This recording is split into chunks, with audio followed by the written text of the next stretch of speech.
At WFM Labs, our organization recognizes the importance of gaining market insights to compete effectively and provide better goods and services to our customers. However, exchanging price or commercially sensitive information with competitors can violate antitrust laws and harm competition. To avoid antitrust risk, it is essential to ensure that information exchanges in the WFM Labs community are reasonable and promote competition. This includes avoiding discussions or coordination of sensitive topics such as customer prices, pricing paid to vendors, compensation paid to employees, or proprietary information. If you would like more information, please refer to the guidelines outlined by the FTC and DOJ, Antitrust Guidelines for Collaborations Among Competitors. In addition, WFM Labs meetings are being recorded. By continuing to be in the meeting, you are consenting to be recorded. And finally, we ask that all participants review and comply with our code of conduct. Thank you.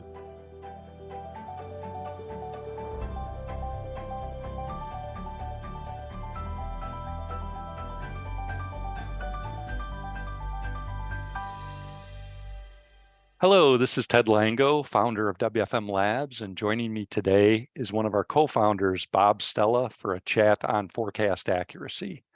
WFM Labs is a group of professionals seeking out new ways to approach workforce management to successfully support the future of contact centers. Thanks for being with us today, Bob. Do you mind starting out by giving us a little bit of background on yourself? Absolutely. Firstly, thanks a lot for inviting me and for setting up WFM Labs. It's shaping up to be a really exciting space. I've been working in and around workforce management and certainly the contact center industry since 2003, so my entire career. I've worked for a number of different companies, from outsourcing to local consultancy or specialized consultancy firms to big multinational, international companies, financial services, especially. And most recently, I'm heading up the workforce management team at Indeed. And so we've been working with forecasting for so long, and in all these different companies, I've had different challenges to deal with. It's actually really interesting to take a bit of time to revisit how and why we do things. So I'm looking forward to this little chat. Great. Thanks, Bob. So as we look at the next generation of workforce management practices, we're taking a really strong focus on an employee-first approach. And really, this means examining how technology and legacy WFM practices can better serve our contact centers. One of the areas that workforce management teams and contact center leaders have often stressed is this nature of forecast accuracy. In fact, one of the first things we hear when a contact center is struggling with service level is, hey, how accurate was our forecast? Was it the forecast accuracy that caused us to miss service level? I've had that question thrown at me more times than I can count.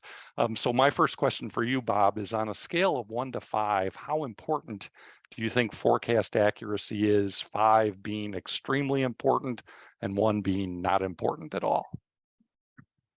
So I'm going to, it's a mixed answer, and I've got different opinions here, but I'm probably going to have to say it's a 5. It is really, really important, but maybe not in the way we normally mean, right? So I don't mean that forecast accuracy has to be, plus or minus 5% or it's wrong. We spend a lot of time, for example, understanding actually how accurate should forecasts be for each market, given the volatility of our historical data. Every market and every industry in every country has different rates of natural volatility. So unless you understand how crazy normal looks like, you don't know what target to set yourselves. Now, once you've established that, so for example, in some of our countries, we have quite a large scale, things are quite stable, you can work to a plus or minus 7-8% quite easily for most days. Other countries are very volatile, maybe because they're smaller and just, the rule of small numbers, they're volatile, you can't help it. And so you need to understand that plus or minus 25% is just normal. Once you understand that, and you recruit and staff to that rate of volatility, then you have to make sure that things continue to come in within that level of accuracy. And what we do a lot of now is comparing our actuals to forecast, not so much to say, hey, our forecast is bad this week, but to say something abnormal is happening, right? We can forecast normal behavior, but someone's done something to annoy our customers here, because we've seen a 50% volatility for a week or 2 weeks on the trot when actually we only expect a 10 or 15% volatility. So that rings automatic alarm bells and can, send you looking specifically at the areas of your organization that are feeling some kind of disruption, and that you can send your engineers to look at, etc. So forecast accuracy is hugely important, but it's not just about getting a better forecast. Often it's about understanding what's behind it and what it's telling you. Oh, that's great. That actually leads right into my next question. We're seeing greater variability, and I'll use variability and volatility interchangeably here. And I was going to ask you, what factors do you see contributing? You already answered, you're looking at market sizes, but are you seeing other things? And what types of things are you seeing that are potentially contributing to greater volatility? And is that something we need to be thinking about going forward, maybe thinking about it differently? Yeah, so volatility since 2020 has gone up. You might have noticed there's been a couple of world events happening that have made it that way. And indeed, with the recruitment, there's been huge changes in the way that the expectations of employers, the expectations of job seekers. Similarly, in financial services, the tourist industry, like all of us are feeling huge amounts of change and unpredictability in what customers need, and the way that they interact with our companies. So volatility is definitely on the up. Trying to understand, how long an unpredictable period we have ahead of us is virtually impossible. So what we're trying to do is just say is to prepare organizations to cater for that higher volatility. There are still some things that can help reduce it, like, for example, economies of scale work every time. You just can't help it. And the other important thing is that if you look at volatility purely on this number of calls you take or the number of emails you take, that would be very high. But when you can kind of scale that up by looking at different metrics. So, for example, if you add the impact of handling time changes, which are also can be quite volatile, and the impact of changes to staff sickness or availability on the phones. So you start bringing in supply numbers as well, where when all of those volatile things are added up, they tend to net each other out a little bit just through randomness. And you find that as a total supply and demand equation, it's a little bit more stable than you thought. So if you can do that well, you end up having a more predictable, maybe service level outcome than you ever did a supply forecast. But you need to kind of do that very carefully and understand it. Yeah, there's a lot of math behind that, and the netting out, I agree. There's a netting out effect that comes into play as you start to add in those other factors. But at the end of the day, I think there's still a lot of education, especially for leadership, around the notion that you mentioned earlier of like, hey, if we could just get 1 point more accurate on our forecast, it's going to return all this money to the bottom line, because that just isn't the case. So great. Well, let me pivot a little. How do you see organizations balancing out the need for forecast accuracy with the need for greater workforce flexibility in our planning process?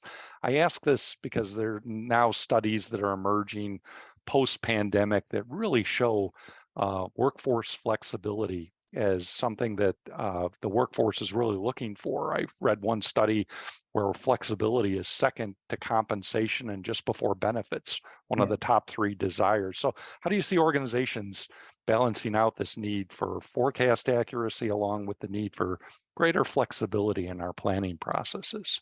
Yeah.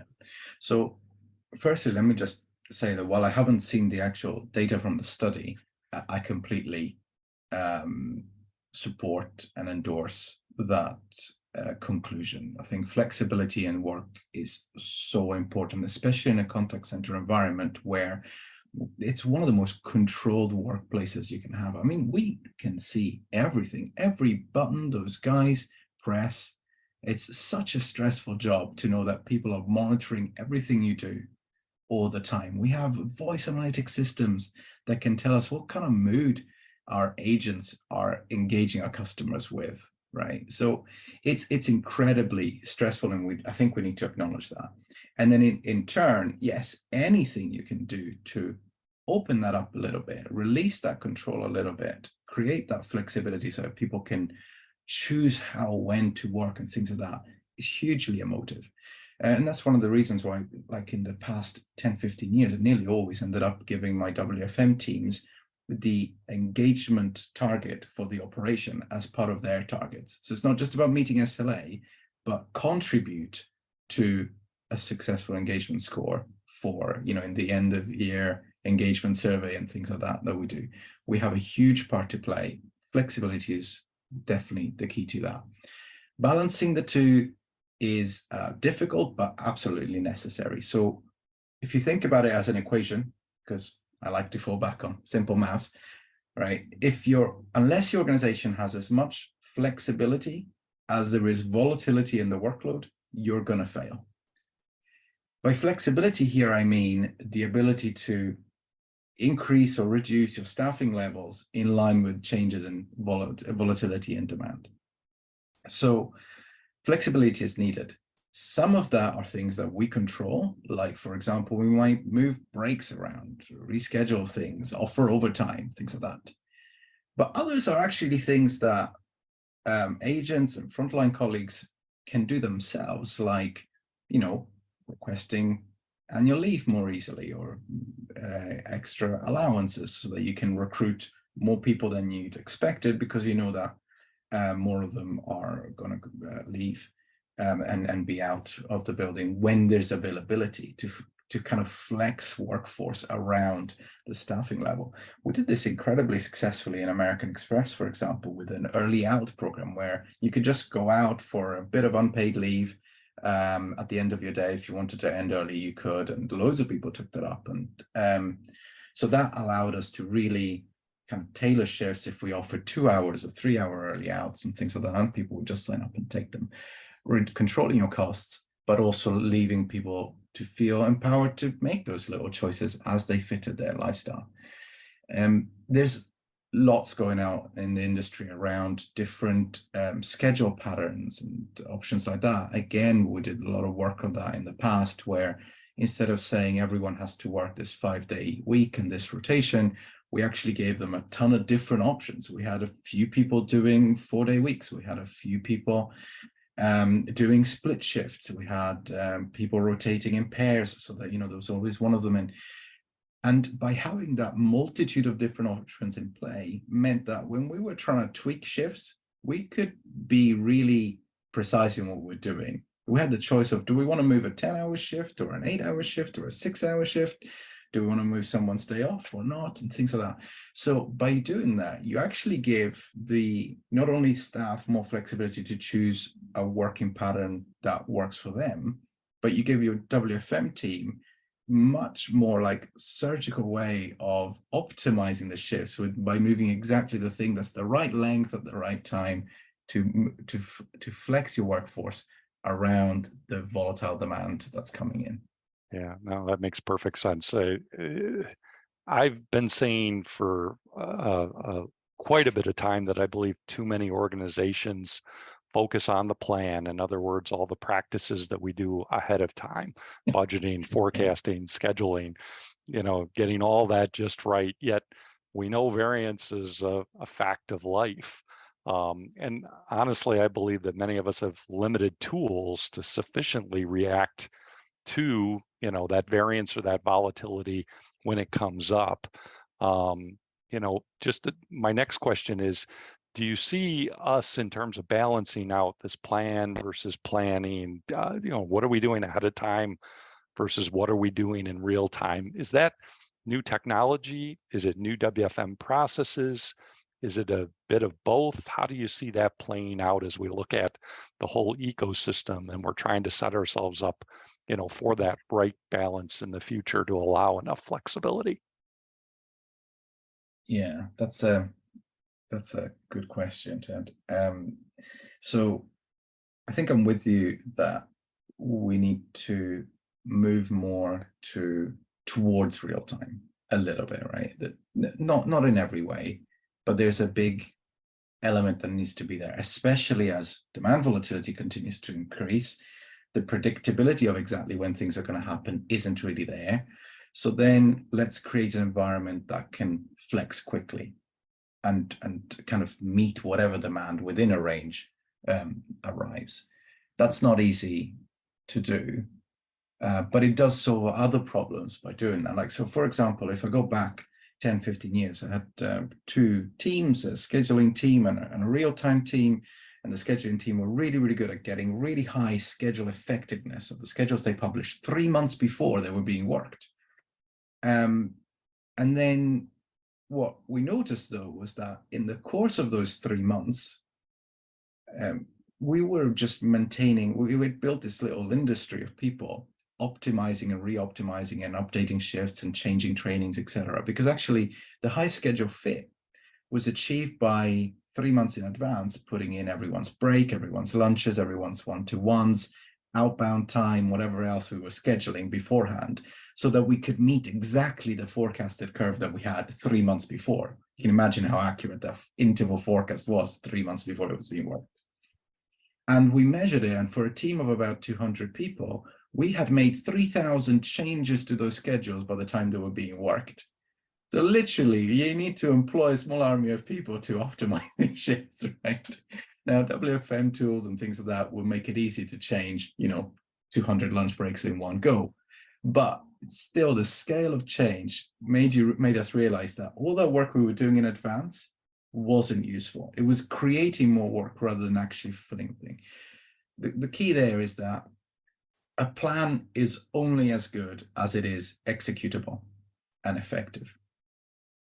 So creating a perfect plan at the start that isn't easy to run on the day and requires 3,000 changes is a fail. And it's an own goal. So we need to correct that. As we move decisions like at what time do you go on lunch and when do we schedule breaks closer and closer to real time, we reduce the need to re-optimize and change and keep things up to date as people are sick and the manager moves and the team meeting has to move for everyone, all of that. We do things at the last minute, but the problem there is that you're constantly rushing. So if we're doing everything manually, you can't do it that real time. So where technology needs to come in is to really enable us to automate that stage so that we can move that decision to the latest possible moment when we have the best information about what's happening to demand. And then we decide how to deploy our people. Yeah. So that's kind of the dilemma for me and the need and what tech we need still. Yeah, I can relate to your answer completely. We built some number of years ago when I was working for the cable industry, a process that we just called the 2-week outlook, where we dumped every interval for the upcoming 2 weeks. And just to your point, made thousands of those adjustments. Yeah. And we did that every single week, realigning where we had overages and underages. And at the end of the day, when the rubber hit the road and we were actually taking the real-time data, we were still having to make changes based on the latest information, the call outs of the day. To your point, a lot of extra work for accuracy that we wish to have, but could we not have even better accuracy by using the data that's coming in real time with automation to make those adjustments on the fly? And and save ourselves a ton of work. So I think that's a legacy practice that a lot of organizations need to sort of double click into to say, hey, is this really value add work? Yeah, I can relate to that. Thank you. Let me one thing Yep. it just that links to that is the impact that process has on adherence to schedules. So we're fixated at telling the operation that you need to have high adherence, otherwise we're doing all this planning and you don't follow it. The problem is that if you're asking them to follow a set of rules that were built on a forecast 3 months old, and then reality is different, you need to be able to prove that by following those schedules against the actual demand as it arrived, would have provided a better service level or a steadier workload for our staff than whatever they did.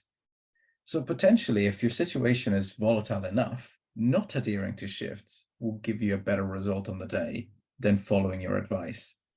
Now that undermines everything the WFM team does, right? Yep. It's Yep. really dangerous. So it's really urgent that we tackle this problem. And I think we could do a whole nother session just on adherence again. Yeah. I think that's one that needs to be torn down and rebuilt. Your same opening comment about forecast accuracy, adherence is important, but I don't think it's important in the same way that people traditionally think it's important. And that's another prime area for automation and how we can, with new technologies, start to think about these problems in very different ways. But that's a whole nother session. Yeah.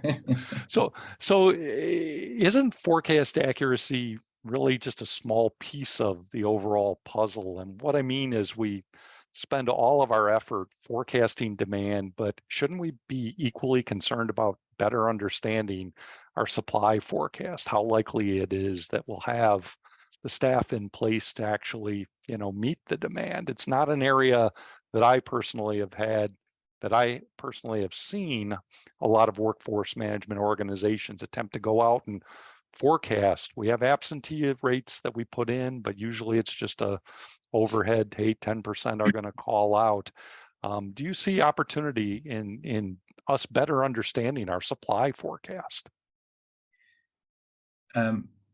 Yes, I think there's definitely opportunities to understand it better, but I think one of the reasons why we don't invest as much time forecasting the supply of staff is because most of it is controllable, particularly in-office shrinkage part. So we do forecast attrition, for example. We know how many people leave.